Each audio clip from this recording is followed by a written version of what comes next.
हरे कृष्णा। आप सभी का स्वागत है कृष्णा डिवोशन चैनल में। मेरे पिछले वीडियो में आप सबने देखा कि तुलसी जी की देखभाल किस प्रकार से की जाए और उनकी पूजा किस प्रकार के गमले में करनी चाहिए। हमारा आज का वीडियो भी तुलसी महारानी की पूजा अर्चना संबंधी है। हम आज के वीडियो में आपको तुलसी जी के प्रणाम मंत्र, तुलसी जी के 8 मंत्र, तुलसी के उतारने का मंत्र, उनके प्रदक्षिणा करने का मंत्र, उनकी स्तुति कौन सी करनी चाहिए, उनकी आरती किस प्रकार से करनी चाहिए इत्यादि हम आपके साथ शेयर करेंगे। लेकिन उससे पहले आप मेरे YouTube चैनल को सब्सक्राइब कर लीजिए ताकि आपको न्यू वीडियो उपलब्ध हो और भक्ति के मार्ग पर आपका सही से मार्गदर्शन हो। तो चलिए शुरू करते हैं आज का वीडियो। हमें तुलसी जी की आराधना क्यों करनी चाहिए? वैसे तो हमें डेली ही श्री कृष्ण की प्रेयसी तुलसी महारानी की आराधना करनी चाहिए, लेकिन कार्तिक मास में हमें विशेषकर तुलसी जी की आराधना करनी चाहिए क्योंकि यह भगवान विष्णु, भगवान कृष्ण को अत्यधिक प्रिय है और भगवान कृष्ण के प्रिय होने के कारण ही हमें इनकी आराधना करनी चाहिए। जब तुलसी पत्र श्री कृष्ण को अर्पित किए जाते हैं तो वे अत्यधिक प्रसन्न होते हैं। जिस प्रकार गंगा नदी में स्नान करके सभी लोग शुद्ध हो जाते हैं, उसी प्रकार तुलसी देवी भी तीनों लोगों को शुद्ध करती है।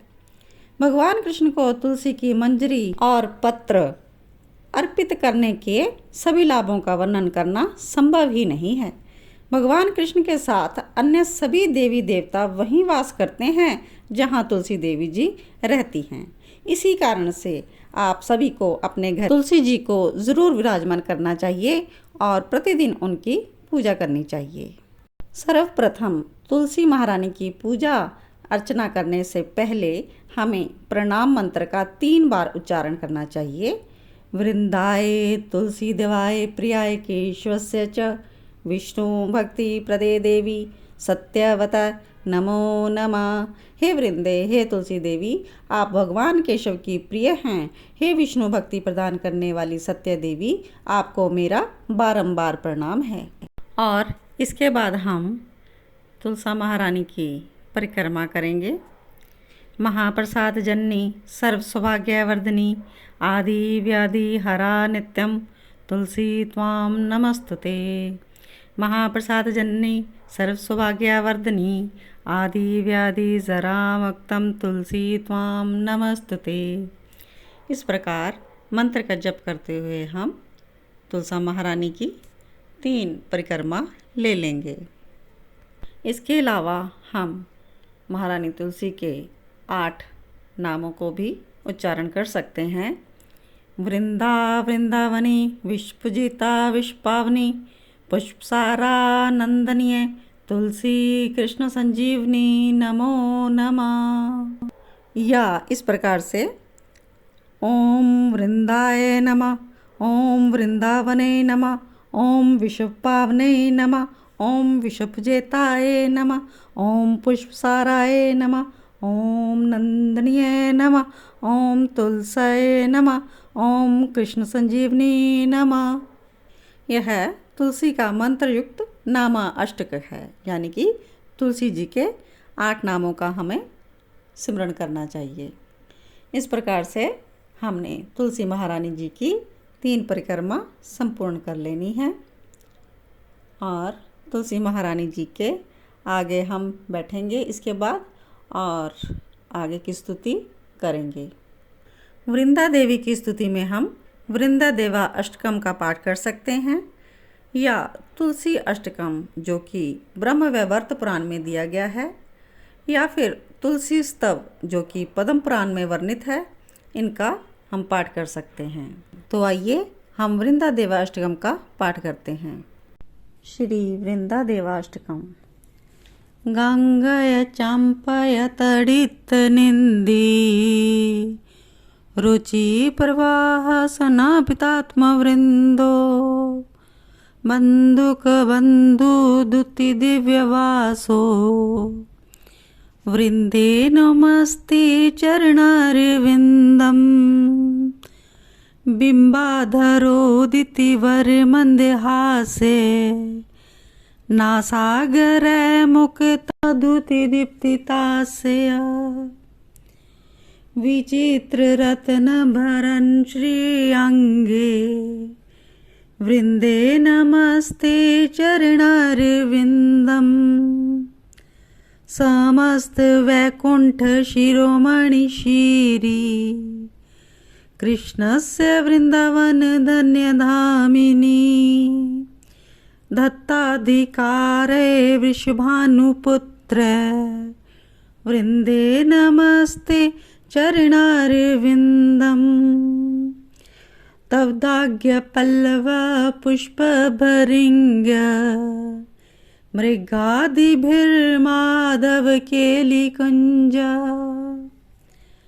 मद्यादिभिर्भ्रान्ति विभूष्यमाना वृंदे नमस्ते चरणारविंदम तवदीये दूतेन निकुञ्जयूणो रत्युक्यो केलिविलास सिद्धि तवत् सौभंग केन निरुच्यतं तद् वृंदे नमस्ते चरणारविंदम रासाभिलाषो वस्तिश्च वृंदा वने तवदीशांग्री सृजसेवा लभ्य च पंसा कृपा तवेव वृंदे नमस्ते चरणारविंदम त्वं कीर्तस्य सात्वति तंत्रविधि लीला विधाना किल कृष्ण शक्ति तवैव मूर्ति स तुलसी निर्लोके वृंदे नमस्ते चरणारविंदम भक्तविहीना अपराध लक्ष्ये क्षिपिताक्ष कामादितरंग मध्ये कृपामयी त्वां शरणं प्रपन्ना वृंदे नमस्ते चरणारविंदम वृंदे नमस्ते चरणारविंदम वृंदे नमस्ते चरणारविंदम। अब इसके बाद हम तुलसा महारानी जी की आरती करेंगे और आरती करने से पहले हम आपको बताना चाहेंगे कि तुलसा पूजा जी की आरती में हमें किन चीज़ों की आवश्यकता होगी। तो सबसे पहले एक पीतल की थाली, आचमन पात्र, धूप अगरबत्ती, घी का दीपक और घंटी चाहिए होगी और पुष्प कोई भी, सिंदूर और हल्दी। आरती करने से पहले हम अपने दाएं हाथ में आचमन पात्र से जल लेंगे और अपने हाथों को शुद्ध करेंगे। हाथों को हम शुद्ध करने के बाद आचमन पात्र से पुनः जल लेंगे और इसको घंटी पर 3 बूंद हमें डालना है घंटी की शुद्धि के लिए। इसके बाद हम फिर से आचमन पात्र से जल लेंगे और इसको थाली के बिल्कुल घुमाते हुए हम 3 बार इसको भी हम शुद्ध कर लेंगे। इसके बाद हमें घंटी को अपने बाएं हाथ में लेना है। बाएं हाथ में हम इसको लेते हुए और दाएं हाथ में हमें पूजा का थाल लेना है या फिर अकेले अगरबत्ती या दीपक भी आप ले सकते हैं। इनको हाथ में लेते हुए हमें तुलसी देवी की आरती करनी है। आरती में हम 4 बार चरण कमलों में थाली को घुमाएंगे क्लॉकवाइज, 4 बार चरण कमलों में और 2 बार नाभि कमल में घुमाएंगे आरती को और 3 बार हम मुख कमल पर घुमाएंगे आरती की थाली को। उसके बाद 7 बार हम सर्वांग तुलसी जी की आरती करेंगे। 7 बार हमें सर्वांग तुलसी जी की आरती करनी है। इस प्रकार फॉर्मेशन करते हुए हमें तुलसा महारानी की आरती गानी है।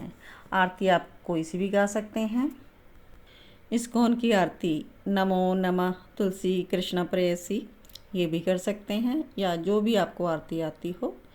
तुलसा महारानी नमो नमो, हर की पटरानी नमो नमो, ब्रह्मादि जइए नमो नमो, बैकुराणो आइए नमो नमो, बैकुराणो डेरा नमो नमो, मेरे हर जी दा फेरा नमो नमो, तुलसा पूरन तप कीना नमो नमो, शालिग्राम भई पटरानी नमो नमो, 56 भोग लगे हरियागे नमो नमो, बिन तुलसा एक न माने नमो नमो, जो तुलसा दी आरती गावे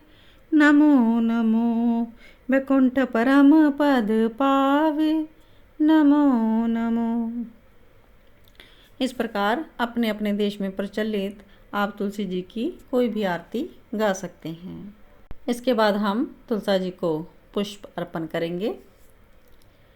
और तुलसा जी के श्रृंगार में हल्दी भी आती है, तो हम तुलसा जी को हल्दी भी अर्पण करते हैं और तुलसा जी को हम सिंदूर भी चढ़ाते हैं। तो ये सभी श्रृंगार की वस्तुएं हैं।